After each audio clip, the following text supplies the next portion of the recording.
ఇక్కడికి వచ్చిన మీడియా మిత్రులందరికీ, గెస్ట్స్ అందరికీ, మమ్మల్ని బ్లెస్ చేయడానికి వచ్చిన అనిల్ గారికి థ్యాంక్ యూ సో మచ్ అండి.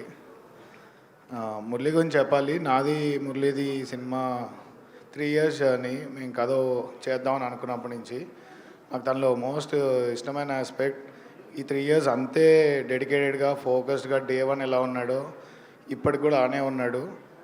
So that is something. ఆ డిసిప్లిన్ అన్నది చాలా important for a maker. But I like the most.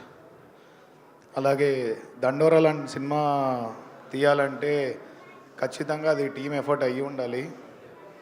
ఇలాంటి సినిమా తీయడానికి నాకు ఫస్ట్ సపోర్ట్ చేసిన నా పార్ట్నర్ సుమంత్కి, ఈచ్ అండ్ ఎవ్రీ ఆర్టిస్ట్కి, ఈచ్ అండ్ ఎవ్రీ టెక్నీషియన్కి, అలాగే సినిమా ఫినిష్ అయ్యాక సినిమాని చూసి సినిమాని రిలీజ్ చేయడానికి, ల్యాండ్ చేయడానికి థియేటర్స్లో ఆన్బోర్డ్ వచ్చిన మైత్రి శశి గారికి, నిరంజన్ గారికి, చైతన్య గారికి, మా ఓవర్సీస్ బయ్యర్ పృథ్వీ అండ్ శరత్కి ఐఎమ్ వెరీ థ్యాంక్ఫుల్ అండి. ఈ ఫిలిం మేకింగ్ జర్నీలో నేను ఎక్కువ విన్న ఓన్లీ కాన్స్టెంట్ క్వశ్చన్ హీరో ఎవరు అండి. దానికి ఆన్సర్ ఏంటంటే దండోరా అన్న సినిమాకి స్టోరీయే హీరో, కంటెంటే హీరోయిన్ అండి.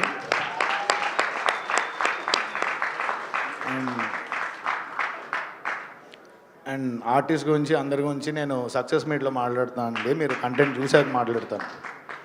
So like to thank every one who supported me in this. వచ్చిన వాళ్ళందరికీ చాలా థ్యాంక్స్ అండి. అనిల్ గారు, thank you so much once again.